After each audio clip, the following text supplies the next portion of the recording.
Hello, good afternoon, ladies and gentlemen. It's lovely to see you.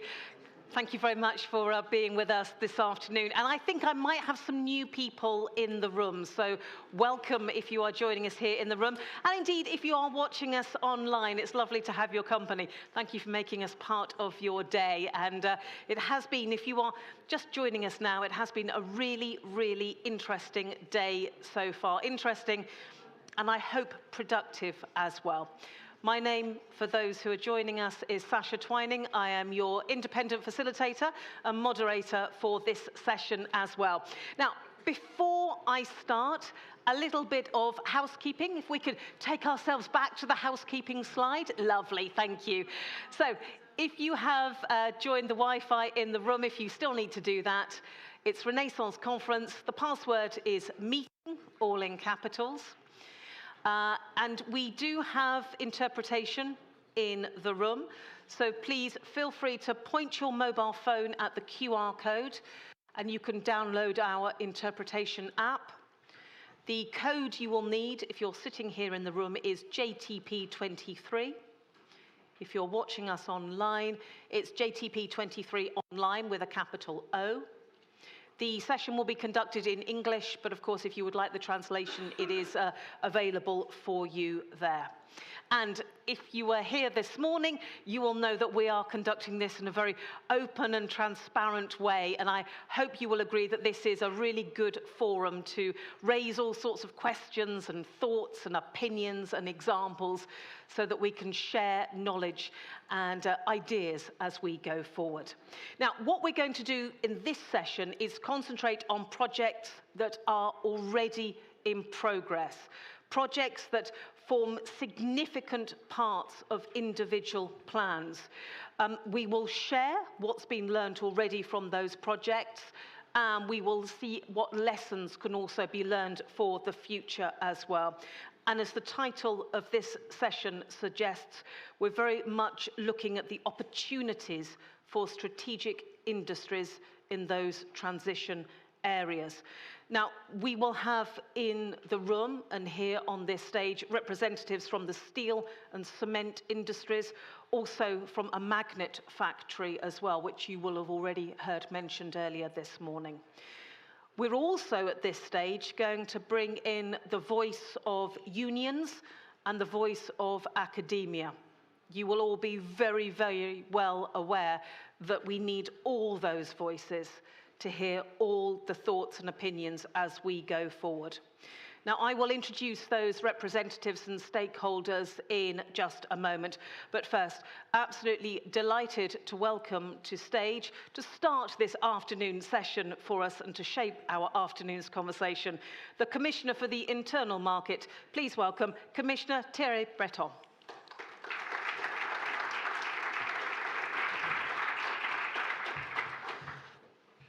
Well, thank you very much. Thank you for having me today. It's a very interesting day, and I'm extremely pleased and honored also to open this roundtable and of course to take part later on till 3:15 to the panel discussion. But I would like to start by thanking my colleagues, my dear colleagues, Commissioner Elisa Ferreira and Commissioner Carrie Simpson, for making this very important conference happen. I know that they are listening to what we are saying, so we'll be very careful, very cautious. But they do a fantastic job.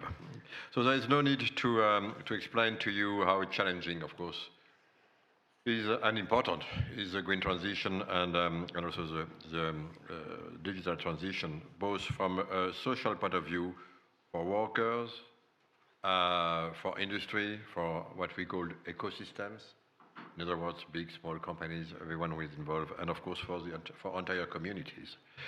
And I know how hard you are all taking part of this and working to make the best of this transition, to create also new opportunities, to reinvent also local economies, and also to invest heavily in tomorrow's technologies, which means also in the job for tomorrow. As such, I would like to commend all of you who have made the Just Transition platform a fantastic tool, what it is today. Let's say a landmark for coal and energy-intensive region to help them in their transformation journey towards climate neutrality. And of course, as a Commissioner for Industry, I see the Just Transition Fund and approach as part of the rehabilitation of the whole reindustrialization of Europe. An industrial policy that will avoid, of course, generating new strategic dependencies. It's extremely important these days, of course, we all understand this. Preserve our competitiveness and also export our strengths. We forget sometimes that we need to continue to be a net exporter in Europe. And of course, then create a lot of quality jobs. Because we all know there will be no Green Deal, no digital decade, and no credible European space and defense policy without a clean tech manufacturing, a solid clean tech manufacturing base, and a secure and sustainable supply of critical materials all along the supply chains. And we also know that our partners and allies, for example, our partners in the US, with, for example, their own IRA, we heard a lot about it, but also our systemic rivals, China, are, to be honest, trying to pull our industrial capacity, creating our dependencies of tomorrow. That's a fact. We need to react. This is what we need and what we want to do together. And that is why I would like to focus my introductory remarks on two aspects. First, to present how the Commission's latest industrial policy proposals can support in the regions in their just transition. And second, highlighting how the experience gained with the work of just transition could be a source of inspiration to transform our entire industrial landscape in Europe. In other words, I see the challenges that you face in your, of course, respective regions as, I should say, magnifying glass of what is currently at stake at the whole level of our continent. So firstly, few words on two very important legislative proposals that we just adopted in March, which will be, of course, discussed, negotiated, voted, and accepted by our co-legislators hopefully soon. First, the critical raw material, and second, the Net Zero Industry Act. And they both aim to trigger an acceleration and also simplification shock for Europe to remain a very strong manufacturing powerhouse. Because, of course, our transition will not happen without securing and diversifying the access to raw material, as I said, and also to a more homegrown clean tech value chain. Obviously, ramping up the manufacturing base of net zero technologies in Europe will need massive investment, but also a robust pipeline of project and the right environment for attracting private investors. And this is why we want to ensure that national firepower supports manufacturing in clean tech through, for example, the temporary state aid crisis and transition framework will work and will put in place. And make also best possible use of all our EU funds, including the Just Transition Fund, of course, as I mentioned, so that not only the member states with fiscal capacity support will be able to sustain the demand of our clean tech industry and value chain. And this is also why we have set ambitious manufacturing capacity objectives. Just remind you, at least 40% of our annual demand for clean tech covered by our domestic capacities by 2030, or for instance, 15% of demand of raw materials to be covered by recycling capacities. And to achieve these targets, that's tomorrow, 2030 is tomorrow, so there's no time to lose. But it is achievable. It's ambitious, but it's achievable. And to achieve these targets, we need, of course, to simplify and accelerate permitting procedures. That's absolutely mandatory. Of course, while keeping off our constraints. If we have procedures, they are not here by hazard. So we need to keep the philosophy, but to see when we can do better. Today, for example, it takes more than 5 years to get mining permits, while keeping, of course, the reason why you need to make all the discussion, evaluation, dialogues, and so on. We believe that it's feasible to reduce this time maybe by half of it. And I know this is a challenge, but we believe it's appropriate to already engage with a lot of member states on this. I know that just transition regions are already extremely active on these issues. For instance, in the highly strategic area of rare earth manufacturing, for example, a permanent magnet is being supported in the Estonian country of Ida-Viru, but we have many other examples. But of course, we want to accelerate further. We want to maximize the recovery potential in extractive waste. In other words, to use the full potential of historic mining sites to extract coal, for instance, to extract new materials such as rare earths, contributing to the technologies of the future. And we know that there is a pretty big opportunity here in this area. Just transition regions are strong and proud industrial clusters in Europe. We all know that. That's our history.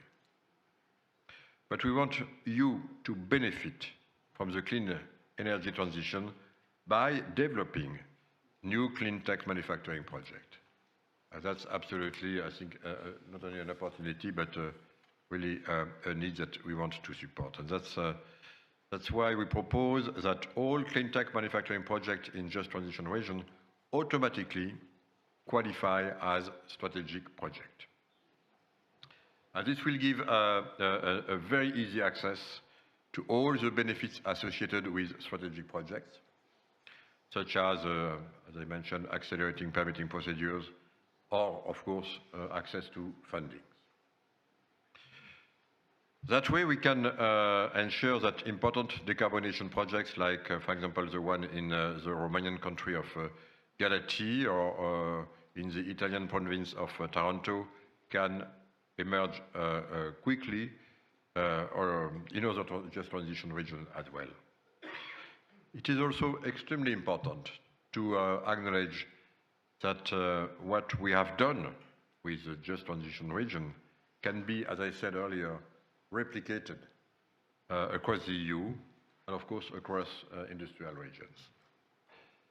For instance, we all know that the green transition is requiring new competences, of course, new skills at all levels.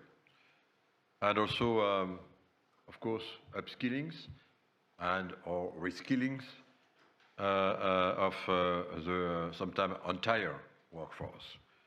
I have in mind, for example, the battery industry. If we want to uphold our ambitions, we need to probably to find or to skill, to train an extra 800,000 workers in the 2 coming years. For the biomethane and heat pump sectors, we estimate that more than 1 million skilled workers will be needed by 2030. And it's not probably the same kind of magnitude that we could envisage for the photovoltaic sector. So we need to act, and to act fast.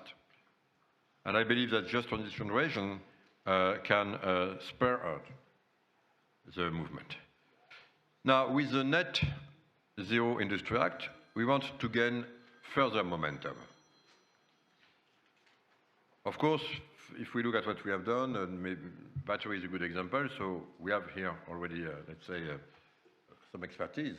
And building on this expertise, of this experience, for the whole value chain of the battery, we propose to establish specific academies to roll out training programs in some strategic areas, such as raw material, of course, but we could think also of hydrogen, and of course, solar technologies.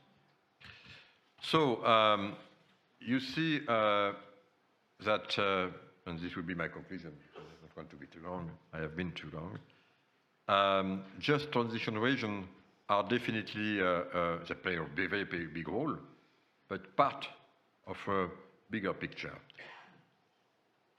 Because of, but also thanks to our industrial, social, and geographic specificities, you are definitely in a position to show the way, to be both the laboratory, if I may say so, and also the factory of Europe's industrial transformation.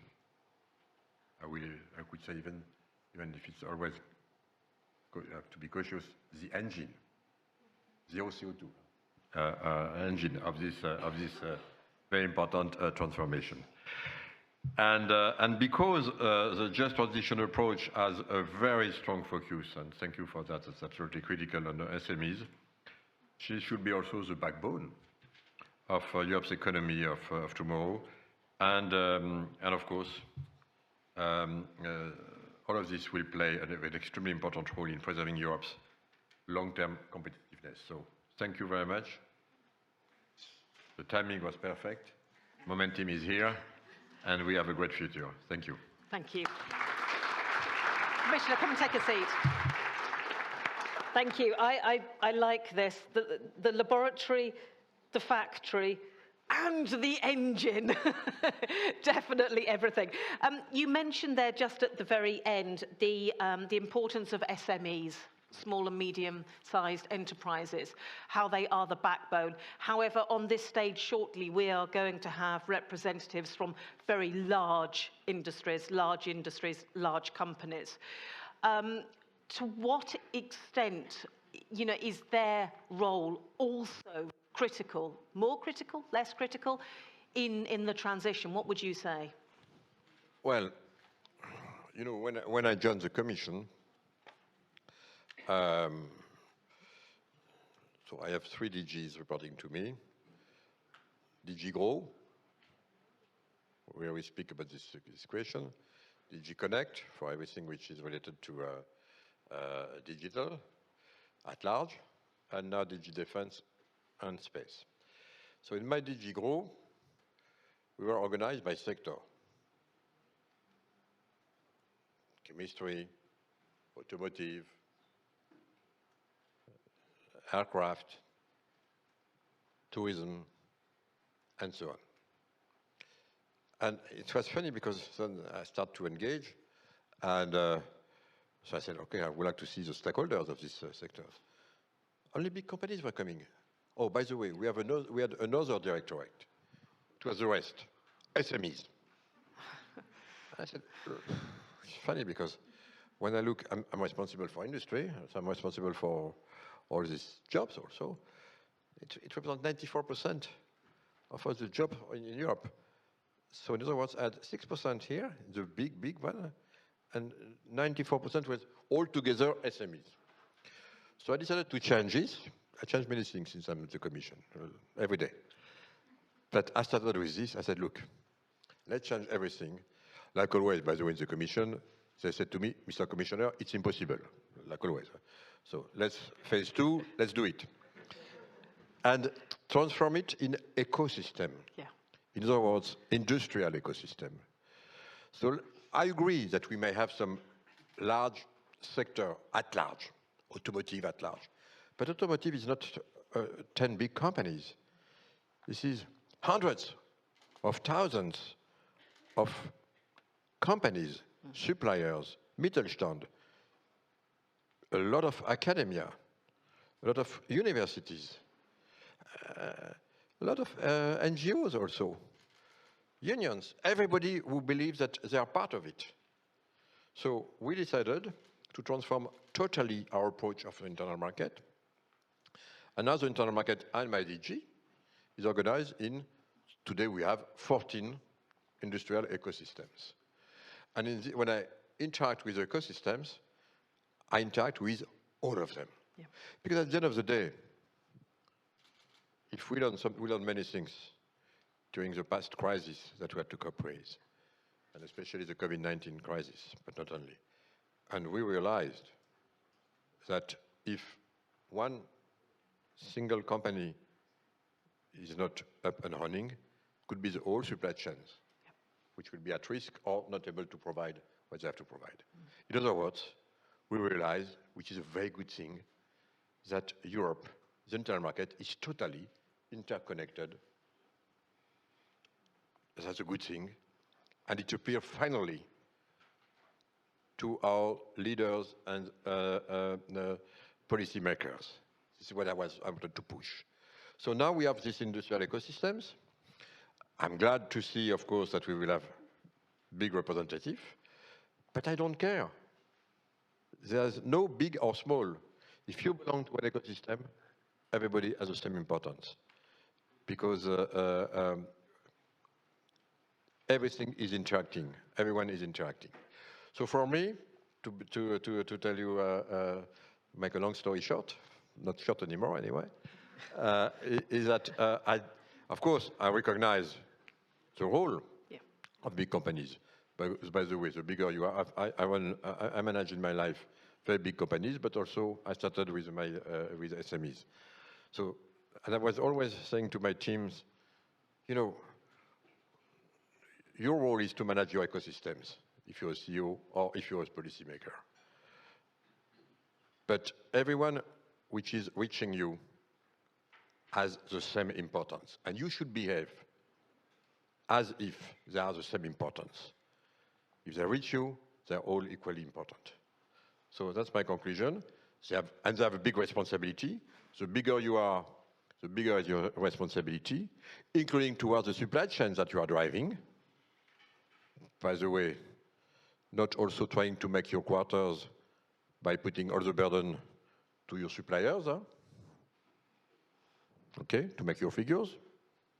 So this is why we will review the SME directive to make sure that the payment, they behave properly.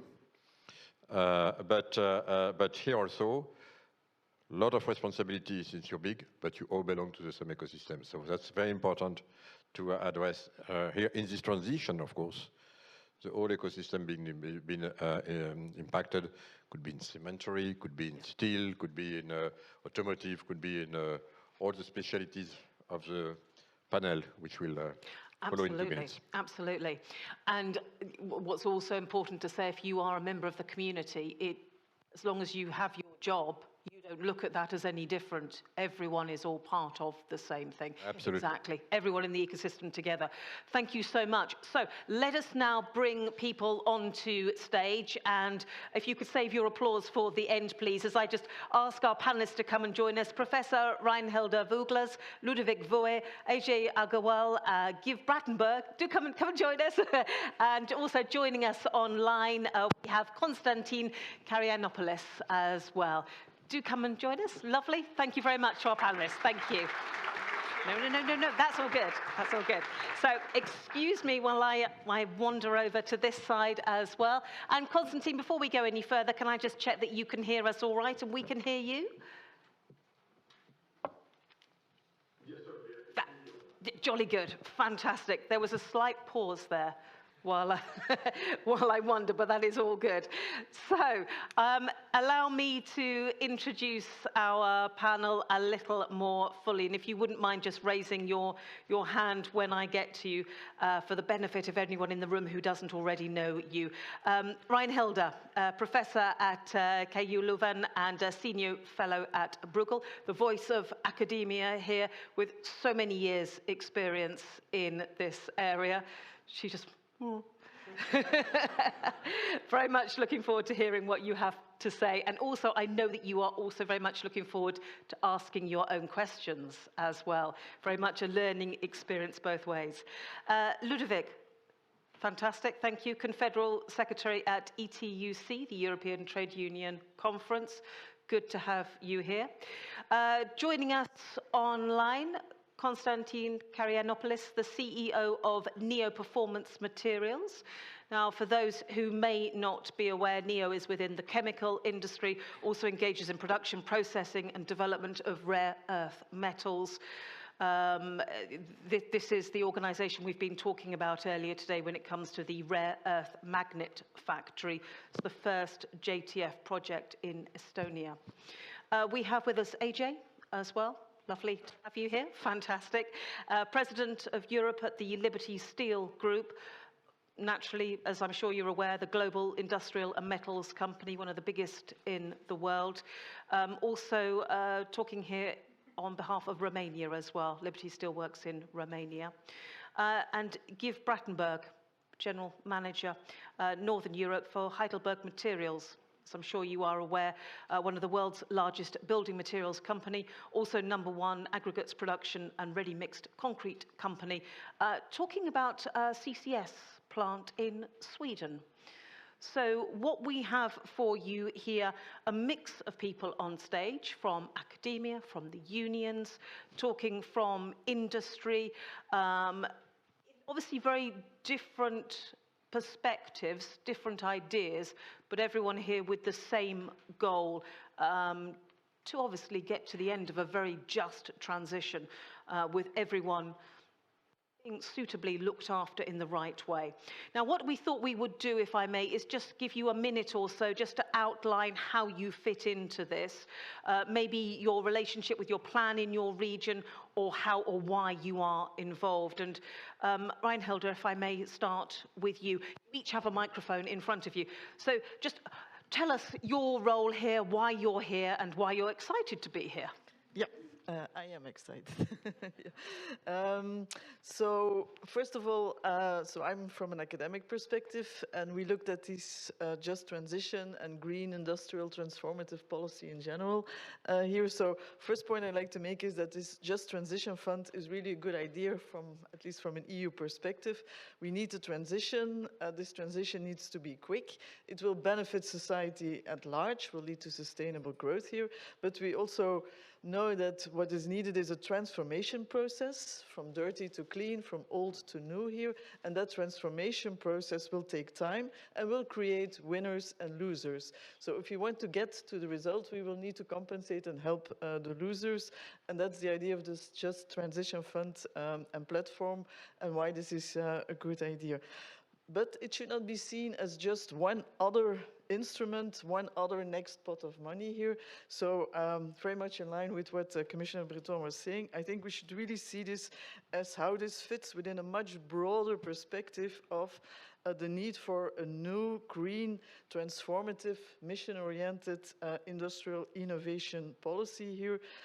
We've worked on that also within Bruegel to know what the criteria are of such a new industrial innovation policy, and particularly where it would be different from what we had before. And just very quickly, a few of these characteristics.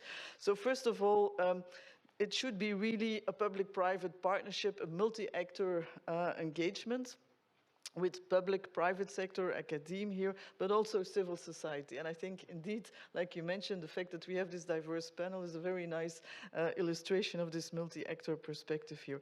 Second important characteristic is a long-term commitment and accountability from all the parties involved here. That long-term commitment is also very important because we need to change behaviors in the longer term here. That's why the incentives need to be credible and long-term consistent.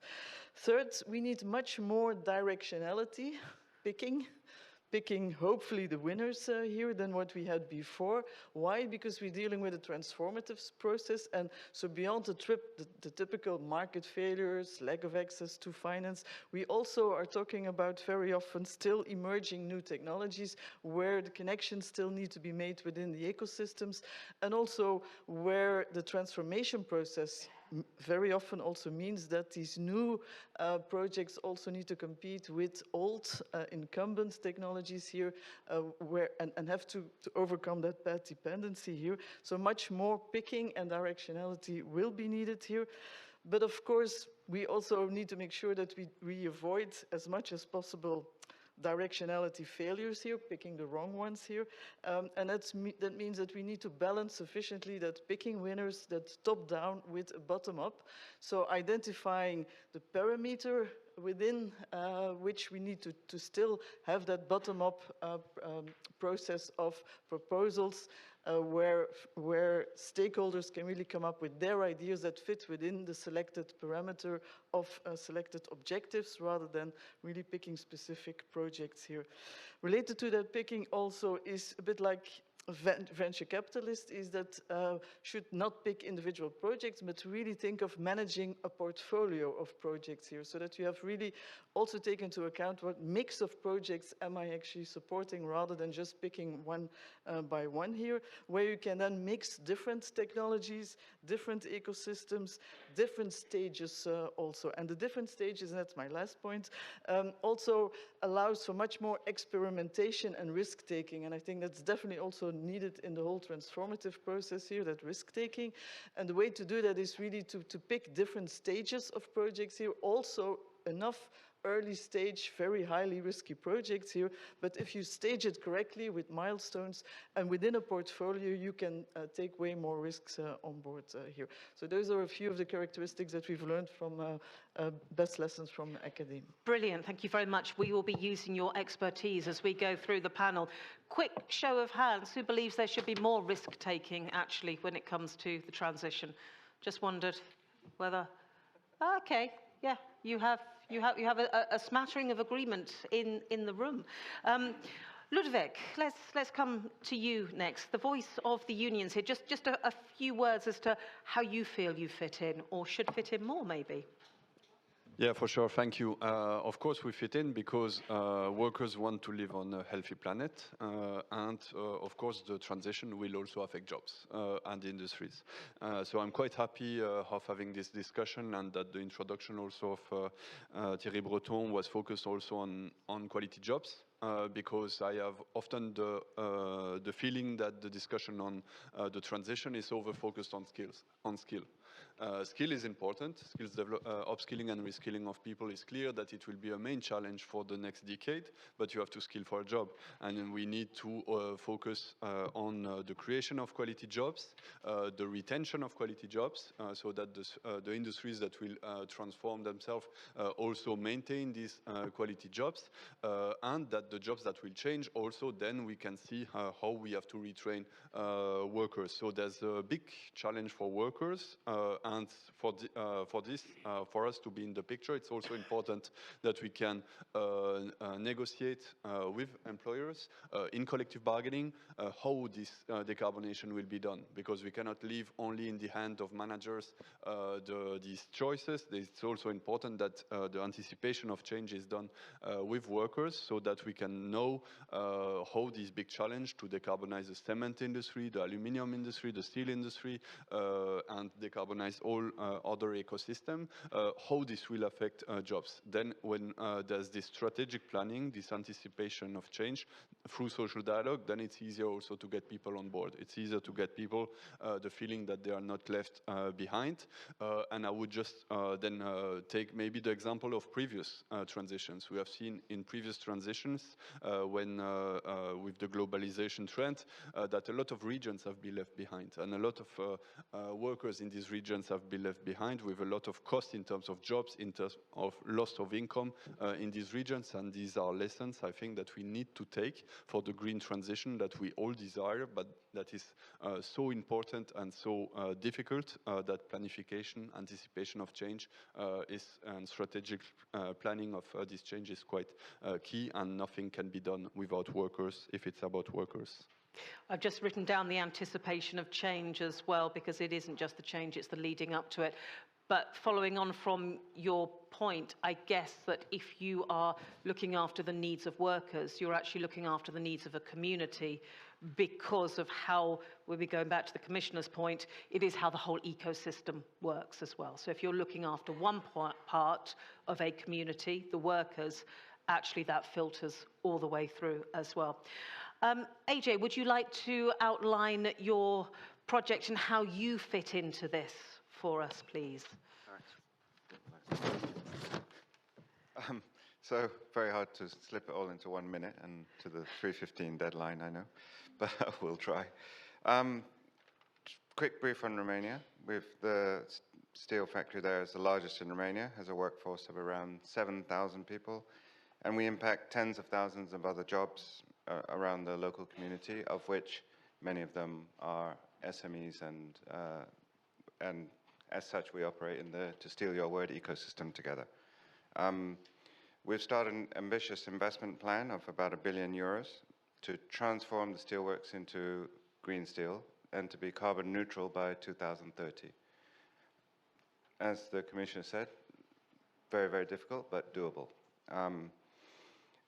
Simply put, we remove coal and we change the furnaces, and we're more than halfway there. So in our plan, we expect, today we produce 1.8 tons of carbon for a ton of steel. We expect that we would be closer to 0.3 tons of carbon per ton of steel, okay? Which is a huge reduction in today's world, and again, by 2030. I think the allocation of this Just Transition program in Romania, in Galați as a region, is instrumental.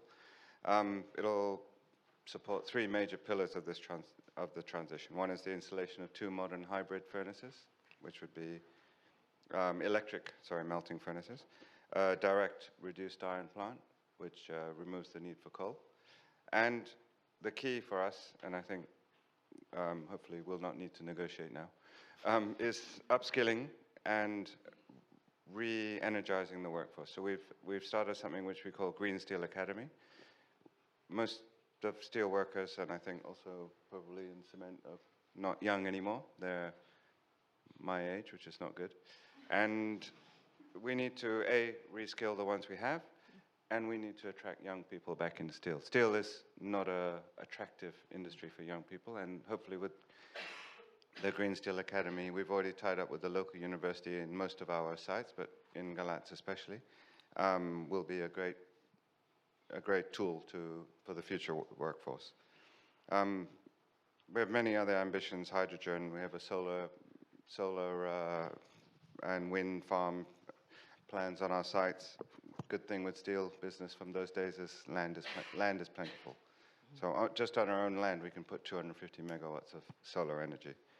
And we truly believe that to decarbonize is the only route to creating a sustainable economy, an economically resilient industry. And I think this is not just for Romania, this is Europe-wide, worldwide, in all our plants. Globally, we want to be carbon neutral by 2030. So again, as I think everyone has said here, including the Commission, we cannot do this on our own. We need partnership with the EU, with local government, with our workforce, with our suppliers, our buyers, all the SMEs we work with locally. So it has to be a joint effort. We can't do it alone.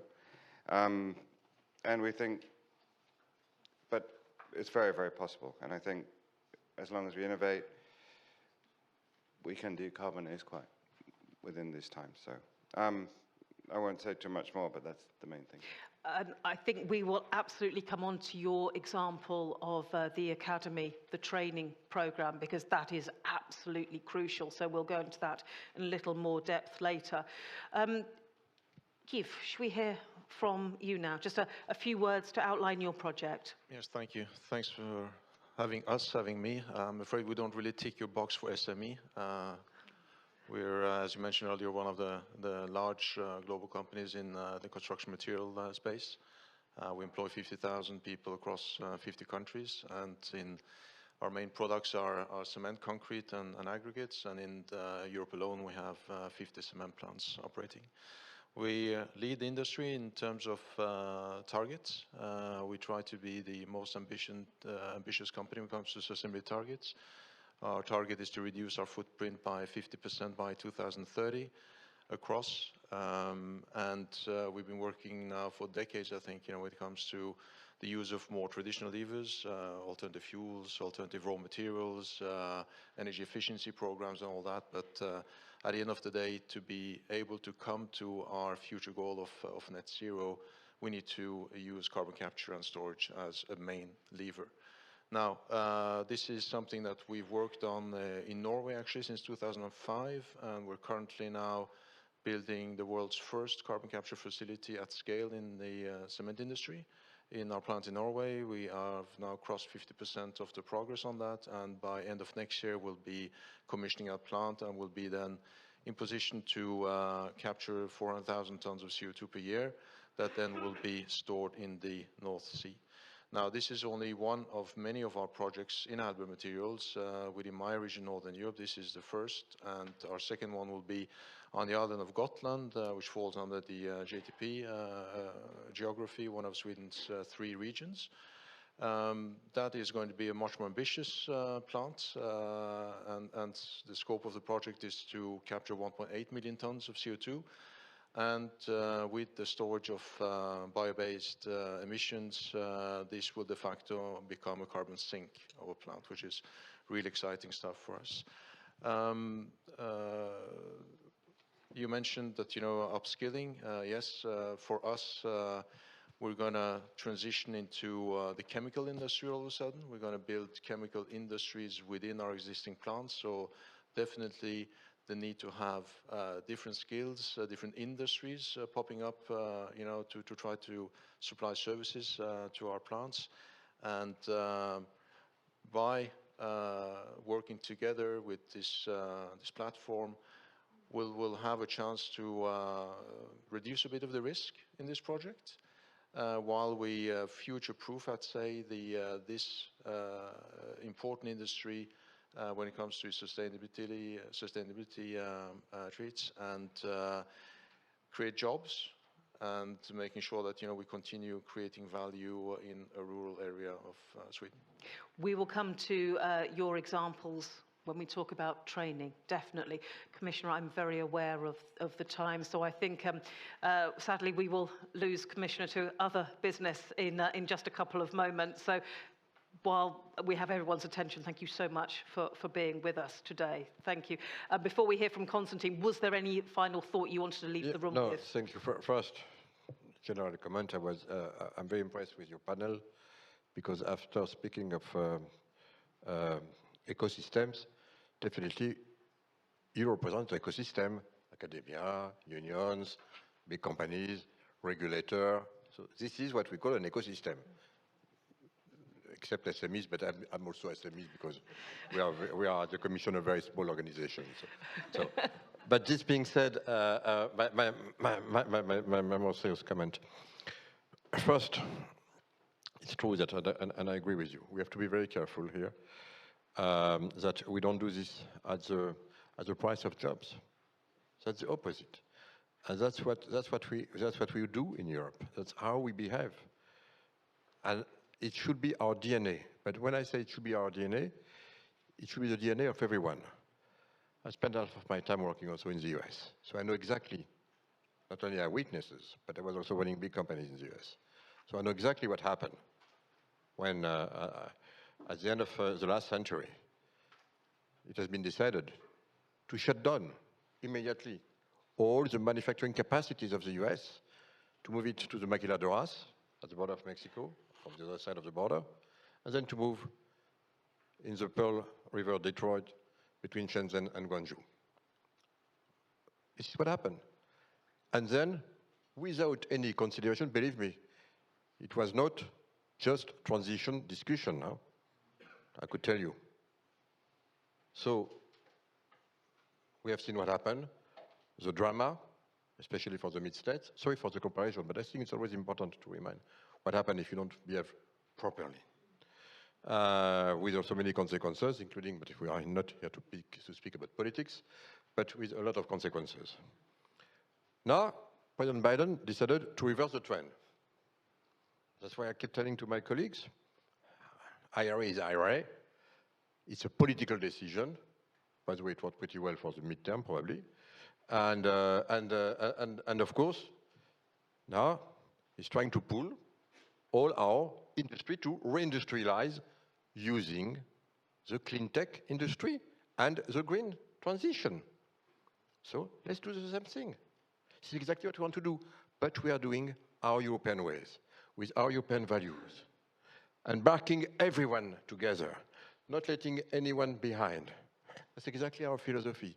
That's what we should do. That's why, again, I'm so keen of ecosystems. In ecosystems, you have also cities, local governments, everything. And I'm sure that we will do it because we have this vision. This is all together. And I could tell you that there is no just transition in the US. It was IRA. This could be seen as a just transition. It's just putting money to attract companies. But okay, we are doing something much broader than that, including, by the way, by putting money, including with our Net Zero Industry Act, to support, again, this transition. So I just wanted to say that we are not the only one here, but we are doing it our way. And I believe, personally, having lived from both sides of the ocean, that our way is probably the best way. But it's a bit more complex, because it means governance. It means talking together. It means embarking everyone in this transition. And this is definitely what you will discuss today, but I could assure you that the Commission, I don't know if I should say is behind this or is driving this, but the Commission is here to support 100% your transition, and as I said, to be a model here. It is absolutely critical, mandatory. We'll be able to put the money on the table. We discussed, I was in Romania 2 weeks ago, or a week ago, I don't remember. We had a dinner together. Fantastic project. So we have many projects in Europe. We are here to support it. You need to bring us the project. And last point, in this transition, I will not give any names. I've been a CEO myself. So I will not give any names. I see sometimes some CEOs, not on stage, saying, oh, I wanted to close this factory for many months, many years, because it was not productive and competitive. I will use the fact that these stupid people in Brussels are telling us that we need now to be clean, clean, clean, green, green, green, to shut it down. Say, oh, you asked me, okay, I shut it down, and then moving elsewhere. I have a list of names, but not yet the time for name and shame. But still, this is not at all the behavior that we are expecting from a good CEO, including in the car industry, and I will end with this. Car industry is also in a huge transition, and okay, by 2035, it will not be authorized to sell CO2 emission car, but it will be authorized to sell turbo engine cars. It will be authorized to sell turbo engine cars. We fight a lot for that, because we have a lot of expertise in turbo engine cars manufacturing in Europe. But of course, we decided not, or being a net balance CO2 emission, because we know that we will continue to need turbo engine cars for the rest of the planet, which will not be at the same speed as us in the transition. Beyond that, we have jobs, know-how, expertise in Europe. It will be zero CO2. But please, don't close your facilities because everything is going electric. No, everything is not going electric. Just en passant. Thank you very much. Thank you. Commissioner, thank you very much for your time. Thank you.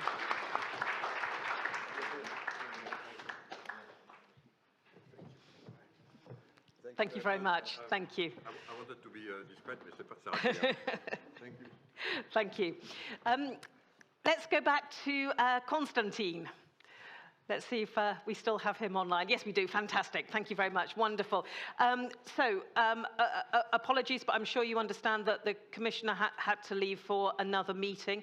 But Constantine, I wonder whether you could give us now an idea, a little more detail about your area of the transition. We've already heard this morning quite a lot about the factory, but I wonder whether, from your perspective, you'd like to fill us in on a bit more detail. Sure. Thank you, Shasha. Greetings from Beijing, also known as ground zero of the electrification of transportation. Walking around Beijing today,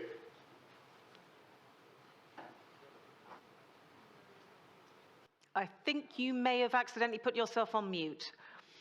I'm getting some feedback, so I tried to. Right. Walking around Beijing today, I saw an extraordinary number of electric vehicles out in the streets, including brands that I've never heard of. And right around my hotel was a Lotus electrical vehicle dealership. So things are progressing really, really quickly in that part of the world. And I think there's all kinds of lessons to be learned in Europe and in North America by what's going on here and how this country has managed to establish capabilities and supply chain capacities to do what it's doing. So, having said that, we're very proud to be the first recipient of a Just Transition Fund Award in Estonia. NEO is a company, it's a global company, we're Canadian, listed on the Toronto Stock Exchange.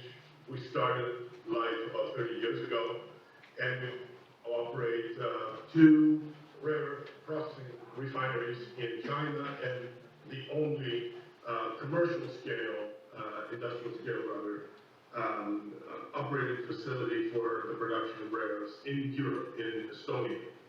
And we made the decision to invest about 100 million euros in Estonia to take those rare earths that we produce and turn them into very high performance magnets that are indispensable in the production of high efficiency electric motors that drive these electric vehicles. And this has been a project where we're getting very significant pull from OEM, automotive OEMs and tier 1 customers of ours that are insisting that they need that capacity to exist in Europe. So when we put it all together, it is a very difficult proposition. I mean, it's very difficult to justify the expenditure of such a large amount of capital, especially for an SME like us. So the Just Transition Fund Award was one of the key factors in helping us make that decision. So over phase 1 and phase 2, over the next 3 to 5 years of capacity build out in Estonia, we expect to have created about 1,000 jobs in Estonia. And this is very significant for us. Up until a week ago, we had a full complement of about 1,800 employees around the world. Last week we announced the acquisition of a very sophisticated customer of ours, a magnet producer in the UK that is bringing a couple hundred of very bright and motivated individuals into our family in the UK, and we expect that, as I said, in the next 2 to 3 years, perhaps as long as 5, we will have added another 1,000 or so in Estonia. Now, the Just Transition Fund had awarded and allocated very significant funds for Ida-Viru, the province of Estonia that's in the northeast, close towards the up against the Narva River, which is the border with Russia. And that historically, that region has been sort of earning its keep by processing shale and high carbon intensive operation, and very justly the Just Transition Fund focused on that area in Estonia to decarbonize. We're very happy with our existing operations there. We have access to very smart, very motivated, well-educated employees, and we expect to continue to add to that complement. So the decision to produce magnets, to invest in the production of high-performance magnets in Estonia was very easy. We worked very closely with the Estonian government, where our vision is to create an ecosystem, and it's sounds like ecosystem is becoming quite the buzz around the conference. But ecosystem means synergy, means complementarities, means a common vision. So I think it's an absolutely correct way to look at what needs to be done. So we work very closely with the Estonian government, where we worked for about 6 months ahead of the Just Transition Fund opening the files, the application period. So when applications were open, we hit the ground running, and perhaps that is the reason why we were the first recipients. It's a great project. We are receiving about 18% CapEx support from the Just Transition Fund, and this will all be put in good use, and the objective is to produce components that are absolutely key in the manufacturing of high efficiency electric motors that propel all these electric vehicles that one day will be driving, will be only the primary mode of transportation around Europe. The Estonian government provided a lot of guidance in terms of climate proofing and environmental direction. We are extremely big on environmental sustainability and governance. The whole ESG trend is becoming probably the defining trend of this decade. Our customers expect us to be fully ESG compliant, as well as we need to show to them and prove to them that we have an absolutely minimal carbon footprint in our operations.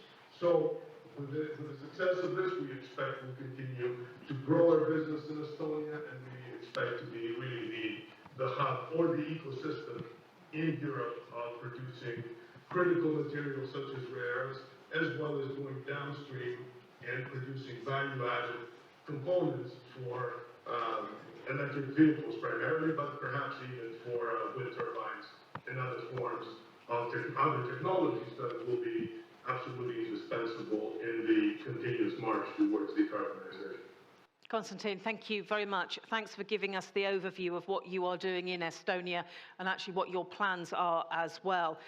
So this is very, very much a best practice sharing session. So we've heard lots of examples. Lots of people in the room have had lots of questions and challenges from earlier today. They might throw those at you again to get your views and your opinions. But I want to pick up on some of the things that you've said. And if you can be as specific as you can with your answers or your examples. And also, if you're watching us online, please do send us your comments, your questions, individual comments for some of the panelists. I will try and bring as many of those questions online into this discussion as well. The word I have written down, unsurprisingly, is ecosystem. Okay, so it is a word that we have heard right from the beginning of this session, and I'm going to stick with this word. Why not? Big industries, big businesses, big employers, but you are all part of an ecosystem. So putting you on the spot, Guy, how do you ensure that you are part of an ecosystem when it comes to transition? Because you need all the community with you, every different part of the community. You need to be making sure your value chain stretches out in lots of different directions. You need to bring everyone together. So what are you doing to be part of that ecosystem, do you think? If you look at our specific project in Sweden, it's only one step to ensure that we go through full decarbonization throughout the value chain. I'm referring to all scopes now, which means basically that we need to team up with suppliers at one end.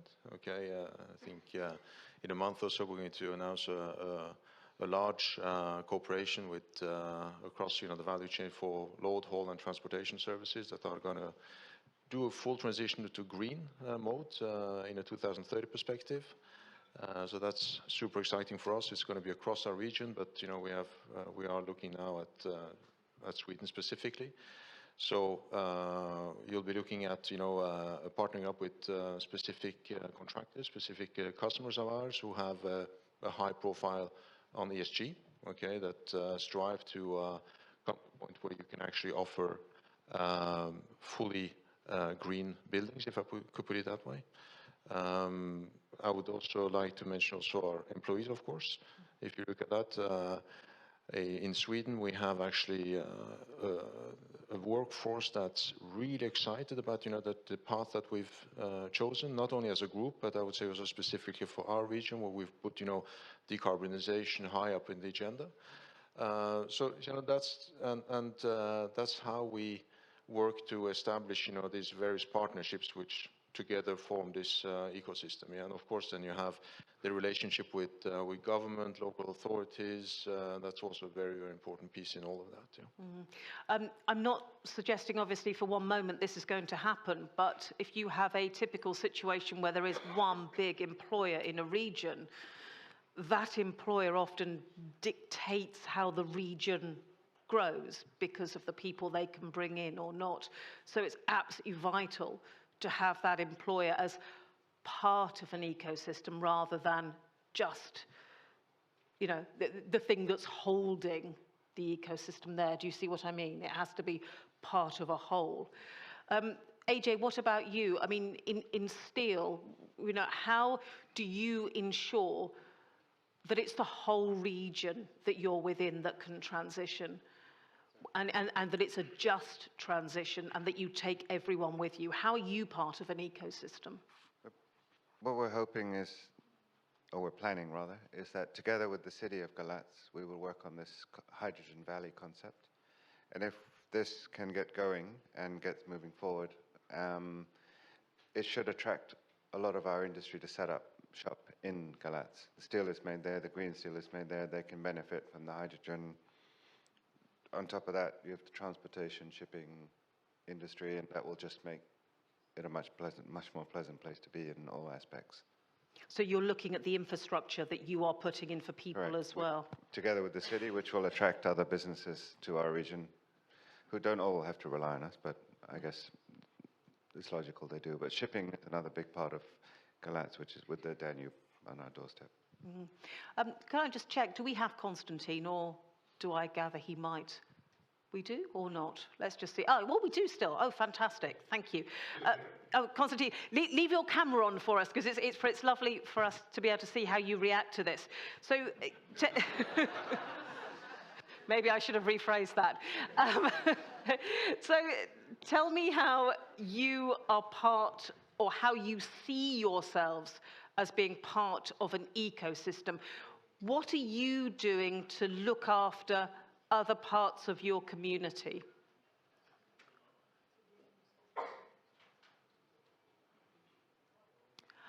Okay. He either isn't or can't hear me. Well, Constantine, we'll come back to you, because I can hear you. You can now hear me. Fantastic. Give me a great example of what you are doing to look after the ecosystem or manage that ecosystem, other people within your community, your area. Sure. Sasha, I'll do better. I'll give you two. One is, we're trying to locate technical capability development, so we're working with local universities in Estonia, and they all have a plan on how, over the next few years, to work towards developing curricula at the universities to produce students and graduates that would perhaps follow a career in critical material technologies, and we'd love to employ them.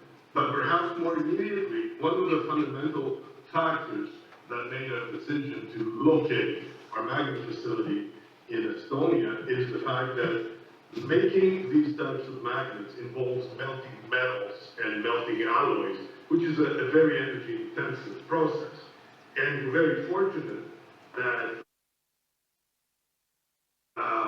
NSF is committed to producing energy by 2027, which is 100% renewable and it's zero carbon footprint. So this is a very important step. Our customers all appreciate the fact that perhaps for the first time that we'll be receiving magnets for insertion into their electric vehicle traction motors that have a zero carbon footprint, and we expect to be the first magnet manufacturer in our industry that can do that.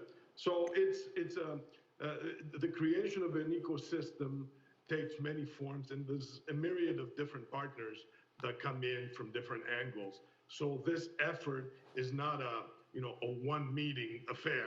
It's a continuing network of relationships that have to be nurtured and promoted and cultivated over a long period of time. And it defines sort of customer-supplier relationships. It defines community relationships, as well as the relationship with all the employees. I'll tell you what, we'll put academia to one side for the moment, because that's going to be a big subject that we'll talk about. But just on that last point, Ludwig, that relationship with employees as part of the ecosystem, do you want to pick up on that? Yeah, I would say in ecosystem, for the workers' perspective, there are different dimensions. Of course, workers are working in a sector, so it's important that we understand how the sector will transform itself, what will be the decarbonization pathway of the automotive sector, of the steel sector, of the cement sector, etc. I think it links also with academia in terms of the end of the road of decarbonization is not clear yet. So I think also these sectors, we need to know how they will decarbonate. I think it's not quite clear how the concrete industry or the cement industry will decarbonate, and what will be the effect on jobs what will be the clean tech developed, etc. So the end of the road is still not written, and the transition has to be anticipated, as I said before. So first we are in sectors, and it's important that we are involved there. I think then workers are in regions, and I think the regional dimension is of course quite important for you and for all of us. The regions that are affected by the transition, they need concrete answers. They need investment. They need jobs for the future. It's not possible to say only that the climate transition will create 2 million jobs, when it might be that complete regions would be desertified, while it's other regions that would attract the jobs. People need answers in their region, so the affected communities, the link with communities is also quite important for workers, because when a coal mine would close down, all the ecosystem around, all the value chain, but also all the service sector around, it's tens of thousands of workers that are affected, of course, by this loss of job, and this will not continue easily. So I think this regional dimension is quite important. And maybe to relay on one example that the Commissioner took, is that it might take 5 years to get a mining permit. But in fact, it takes one night for a closure of a plant to be decided by a CEO.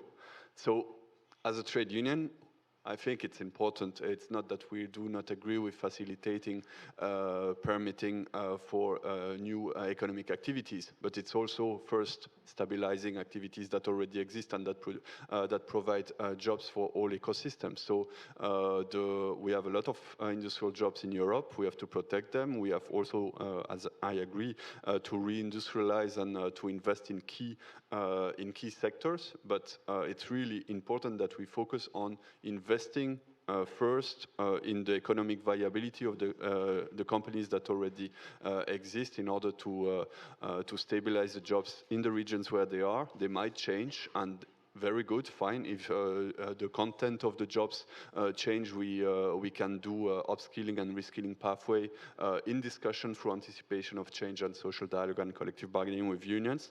But yeah, this is what works the best to have really a proper just transition. I think all the examples that you're using just go to show how complex this is. So many decisions, but with different time frames for each, and that all has to be balanced. We've got some microphones in the room. Does anybody want to come in with a gentleman at the back there? Thank you. A comment on how the whole ecosystem has to work together. So, would you like to introduce yourself and where you're from? Yeah, Mateusz Piotrowski, Europa Patient, and doubling on what Ludovic has said. When we talk about quality jobs, it's not only about how much you earn, it's about whether you have a say. And this is important in the unions. So I would just like to direct your attention to what is happening in Poland, in Wielkopolska Wschodnia, in the Konin region, which I think made a very good decision to include not only outplacement and support for micro-entrepreneurs, but also creating cooperative jobs, because that's the place where workers have a say and can also benefit the community working on environmental or social goals which the community finds important. So I think it's a good practical example, and hopefully it can be scaled up to other regions and other industries in the future. Thank you very much. Thank you. Does anyone else want to come on that? Lady there, would like to tell us where you're from? Ludwig, I'll get a response from you in a moment as well. Yeah, thank you so much. First of all, happy to have the same color suit as you do. So we're in a Might trend. even be the same one. Emma Argutian, European Chemical Employers Group, representing employers. So about the ecosystem, I'm really sorry not to see an employer representative next to the trade union representative. Nice to see industry representatives, but you're not social partners. So next time I would really ask to have employer representative in the panel, because what Ludovic says is very important, but it's also important to bring overall employer perspective to the table, to the discussion. You spoke about social dialogue very briefly, collective bargaining and collective agreements. I think that in Europe we have it really well. We had Commissioner Breton telling us how the US did so-called transition. It was terrible. Nobody asked employees. They don't have works councils. They don't consult their employees, whereas we do in Europe. So I wouldn't say that employees are not consulted. Actually, what we do as social partners, and this is part of our multiple year projects, is that we bring in employees, we actually inform them how the transition is going to happen, but most of the time, industries themselves do not know how the transition would happen. We know that investment cycle for new technologies take 15 to 25 years. I hope that you would confirm. And which means that many companies do not know yet the end product. So it's also very difficult to share any information with employees whether you do not have one yourself. Thank you so much. Thank you very much. Thank you. That is always going to be a challenge, because transition is, I always hate using the word journey, but I think it works in this. And it is a journey, and things change as a transition happens as well. Did you want to come in on anything that you've heard there? Yeah, maybe shortly on the. It's clearly a journey, and that's why we say we need decarbonization pathways in each industries and then in each companies that can then be discussed with employees representative, because then we can anticipate, we can invest in the reallocation of labor when it's needed, because also from a reallocation of labor perspective, it's easier to keep a worker in the same company first, to try to keep in the same company, to keep the company alive. Then if a worker has to change job, it's also easier to keep him in the sector he is active in, because the skills he has developed, the competences are quite the same.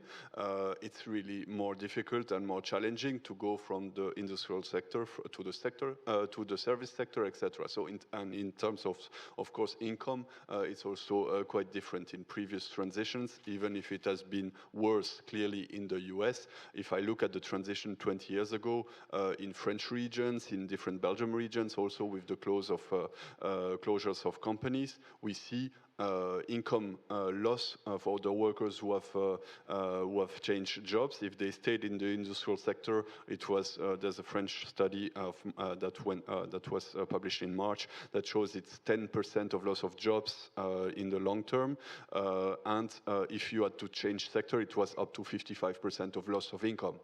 So that's something that you cannot ask in a transition that would be democratically decided, because the previous transition, it's profit-driven by companies that decided to reallocate, etc.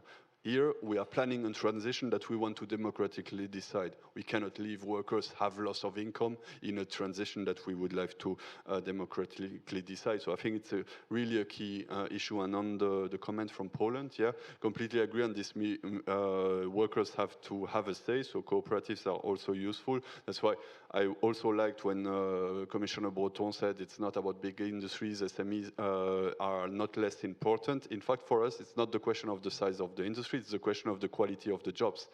If the SMEs provide quality jobs, it's very fine. A job is a job, and the job that you want. If it's a quality job. Yeah. Indeed, indeed. Academia. Let's bring you in here, Reinhilda. So we've heard lots of who said they had the training academy? Steel. Yes, fantastic. Is this something you see a lot of? Would you like to see more of? Actually, industry reaching out during the transition, working with academia, and saying, how can we manage this so we have a pipeline of people coming through? That's a really interesting look on your face. And I can't quite work out whether it's a don't be daft or it's a oh if only. I don't know, you tell me.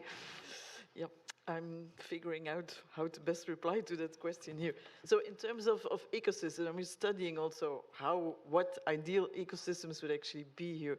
So for me, ecosystem, what's really important is that each of the players in these ecosystems really bring very unique skills to that ecosystem here, but within that ecosystem they can actually exploit the synergies. This was also very explicitly mentioned by Konstantin here. So by joining this ecosystem, everybody can actually get much more value out of their unique skills by combining, and it's this win-win that makes stable and attractive ecosystems here. Now, what's really very important in this unique value is unique capacity and know-how, and that's why skills and skill development is so important here, and that's also, I think, very important role of academia here, is to make sure that we have this process of generating important skills that bring this unique capacities for players within an ecosystem here. But then in the ecosystem, if each of these has these unique skills and is able to get these synergies from them, then it's still also an issue of can you capture the value as a unique player, as an SME or a large firm or an employer or employee, how can you capture the value from these unique skills within the ecosystem? And there I think the bargaining position is very important. How more specific your skills are, how better value you can capture, but still it also requires that you have proprietary rights.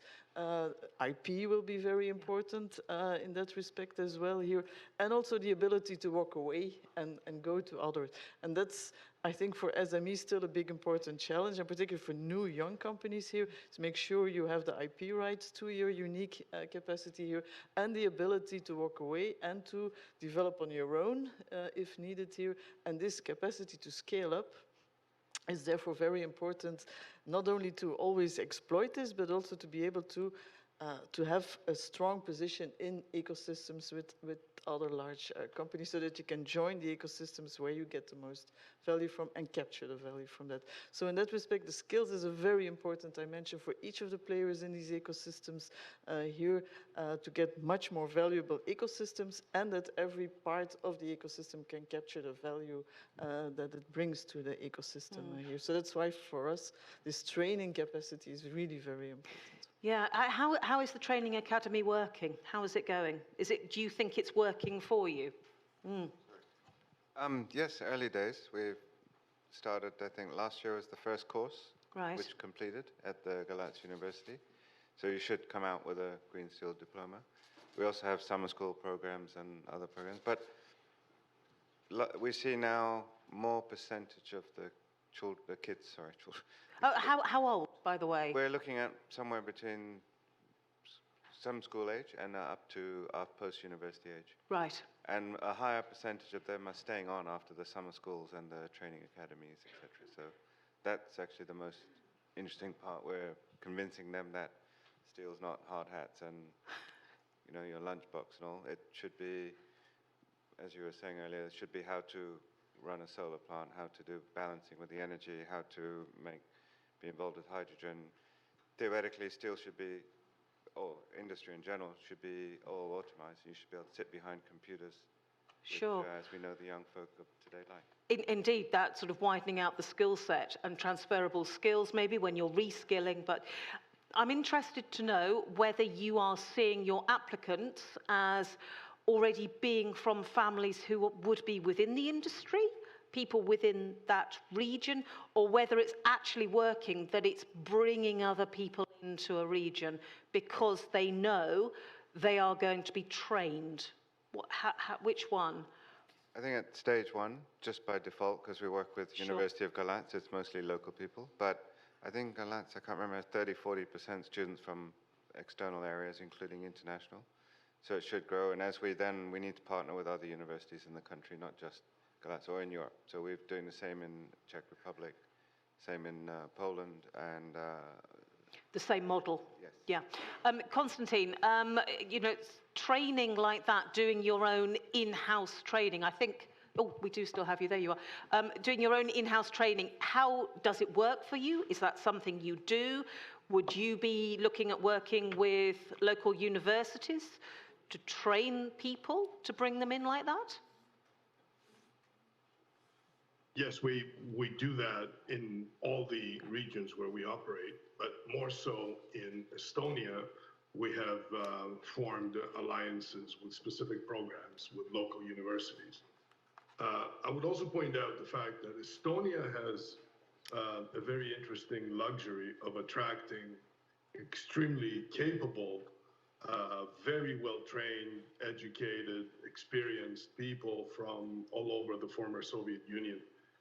Because one of the operating languages we have at the plant is Russian, the other languages being Estonian and English. So we, you know, when we advertise for jobs, we do it all over Europe, but also all over the former Soviet republics. And we do have some pretty extraordinary individuals that want to join us. So yeah, it's a combination of capitalizing and helping the local human resource base, but also working with universities in the area that have the capabilities and the interest and the vision to work in both technical but also softer skill areas that will produce people that will be capably employed in the new economy, you know, post energy transition, decarbonization, and such. So so far we're extremely pleased with what we see in Estonia, and we will continue to work with all of them. As far as training goes, most of the training it's not really formal training, it's not classroom, beyond the work that we do with the local universities, but we do provide on-site hands-on training for all the new recruits that we bring into all of our plants around the world. Sure. Konstantin, thank you. Ludwig, I know you want to come in, but let's just have a quick word from Giv, just to give your perspective on what you do as well. Yeah, it's not really about training, it's to try to put it a bit in perspective of, you know, why we actually do this transition, yeah? And we focus very much, you know, on attractiveness. If you look at it, we come from the hard hat and lunchbox, yeah? That's where we started, and still you have some of the old-timers bringing, you know, their hard hats. They refuse to bring the new ones because you have a gold one from the 50s that still keep on. But when we look at it, you know, we come from a history where having 3 generations of the same family in the plant, totally normal. Grandfather, father, grandson in the same plant, maybe even on the same shift. Not unusual at all. And we've seen maybe the last 2 decades or so that this has changed totally. The age group, of course, the average age in our plants in particular, just continues to increase. And what we manage to get or to attract of talent doesn't stay with us. Right. You know, they come, they stay maybe 3, maximum 4 years, and they want to go to something else. You know, our industries are not necessarily sexy to begin with, to put it that way, okay? And difficult to attract talent, difficult to attract girls, you know, out of university. I was going to say, because you were talking about grandfather, father, son. Yeah. You know, we put a lot of focus on trying to attract girls to start working in the industry as well. But to be able to do so, we have to do this transition. That's the only thing that really triggers the interest and excitement, you know, in young people these days. You know, if we've managed, and we see examples of that. Once we announced, you know, that we were going to build, you know, the first carbon capture plant in the world in Norway, big palaver, support from the government, you know, and we go out and we start recruiting people for, let's say, business development within this company. And all of a sudden we went from, having maybe 10 applicants, and all of a sudden we had 200 for one position, and we couldn't figure out what had happened. And one of the consultants told us, this is it. All of a sudden you're on a map, you're relevant, and I think that's extremely important for us to work along that path, understanding that we have to be relevant to attract these people in the future. And in particular, island of Gotland, fantastic summer place, yeah? But have you been there 2nd of January to mid-April? Not so nice, yeah? I mean, it's not really a winter destination of sorts, yeah? So attracting people to come, let's say, from the universities of Stockholm and Gothenburg to relocate to the island, not very easy, okay? This was something that was talked about this morning as well, with different ways of doing it. I'm very conscious of time. A quick word from Ludovic, and then I want to come back to you, Reinhilde. Yeah, two things rapidly. I think on training, what is vital is also not only universities, but vocational schools, so vocational education and training, initial and continuous. I think there also in a lot of countries, the governance is bipartite or tripartite, with participation of employers and of employees representatives. So this can help also industries and ecosystems wider than only big companies, because SMEs can also there then benefit from the training that people have done. And I would say then another tool is employee training. And there, a lot of countries, have no proper right for employee training. In the transition, we will need that workers can access training to, not only dependent on the size of their company. We know that SMEs or young workers or migrant workers, women workers are less, and low-skilled workers access less to training. And for this, the proper right of employee training at national level is quite key, so that you're not dependent on the willingness of big companies, which is really fine that big companies have this willingness to train people, but all the workforce will have to be retrained. So we also need collective and national solutions. Do you want to come in on that one, Reinhilde, that you need, it's all very well the big companies doing their own lovely training courses, and they are obviously hoping to have all those applicants stay with them and stay as employees, but actually it needs to be wider than that. What do you think? Yeah, I think we really have to never forget what the ultimate objective are that we're trying to reach here, and that's really a sustainable long-term growth perspective and for competitive positions of EU on the world market here. And that's why we need to find those kind of jobs that will deliver that, and not try to protect the losers or compensate the losers in such a way that we would lose that kind of objective here. So it's trying to make sure that this transition from losers to winners happens without losing the objective in mind here, and try to be very careful not to put in requirements, protectionist elements here that would, in the short term, maybe make the transition less painful, but in the longer term would jeopardize the objective here. So try to be very careful with the kind of regulations, and also I would also argue for being very careful with protectionist kind of and local content requirements and stuff like that, which in the short term may protect, but in the longer term may not be viable for competitive positions, and may also go not helpful in terms of getting to the CO2 targets as quickly as possible here. So it's trying to reach the same kind of objectives, high quality jobs here, by really investing in unique skills training, because that's the long-term sustainable path for protecting and creating winners out of. Yeah, I think that is that's a very good final message for the room from you, of to actually look at that final end goal and to keep that in mind. In the final minute, I'm going to ask you all something you would like the room to take away, because this is a best practice sharing session. So maybe something that you think has worked well for you, or you think is working well or not, that you would like the room to take away. And Constantine, if we have you there still, I'll come to you first, just in case we lose you. Fantastic. So just one quick thing, Constantine, that you'd like the room to take away that you think is working very well for you. a bit of advice. Sure. Maybe what's working well and perhaps something that could work better. The Just Transition Fund, in my view, has been a very successful program, but it's only the beginning.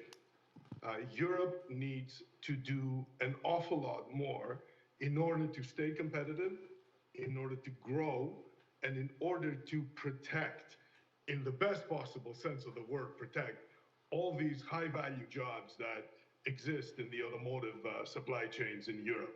Because both Europe and North America are very much behind competitiveness, competitively speaking, to China, and this is a gap that if it doesn't close in Europe and in North America, there will be job losses as we continue to try to decarbonize. So the JTF has been an excellent first step. However, it needs to get bigger.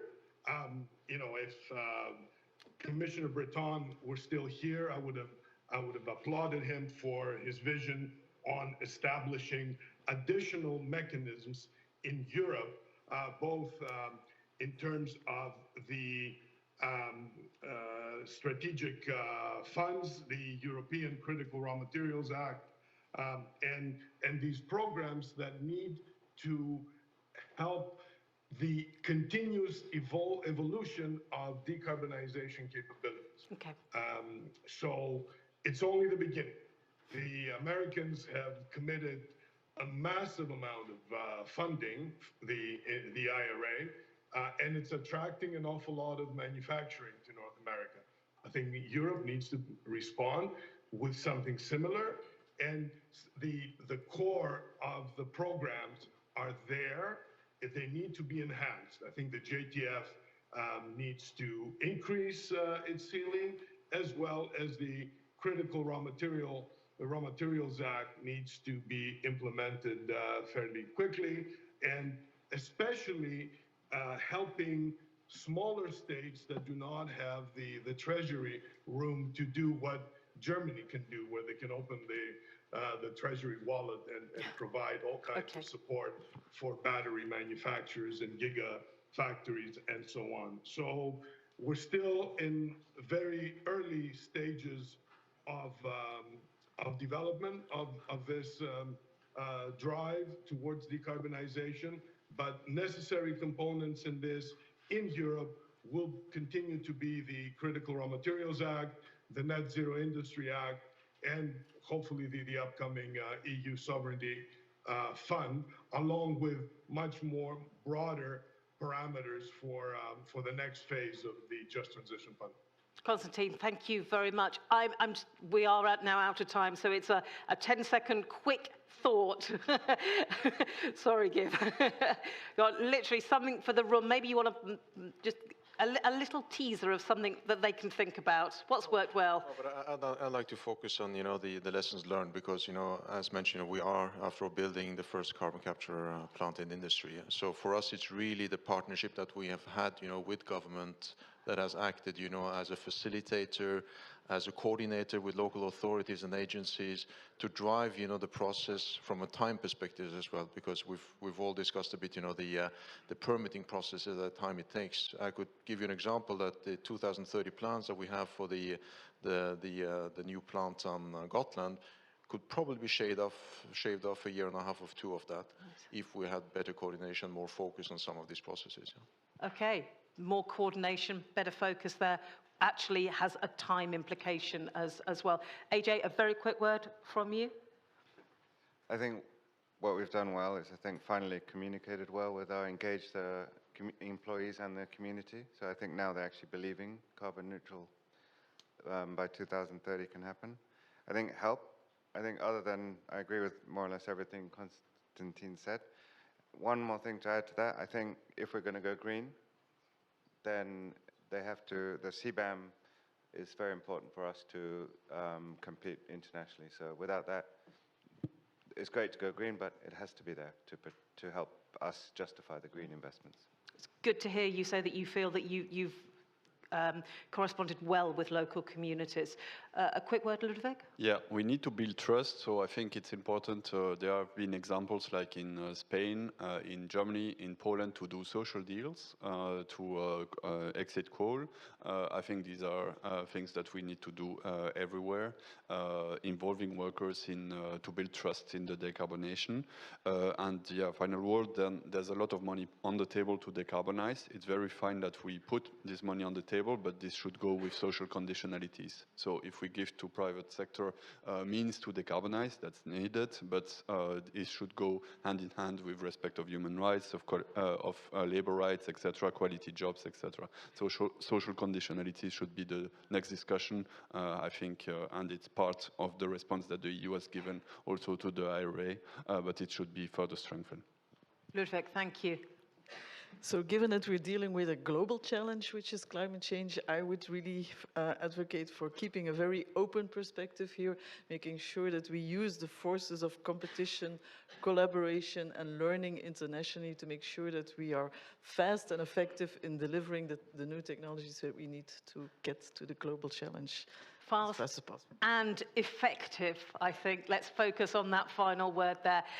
Thank you so much for being part of our discussions this afternoon. Thank you for watching us online and contributing there as well. Huge thanks to our panel, also to the Commissioner who was here earlier. Ladies and gentlemen, Constantine as well, joining us there from Beijing. Good to see you there. Lovely to have you here on stage. Ladies and gentlemen, thank you very much for being part of this. Thank you.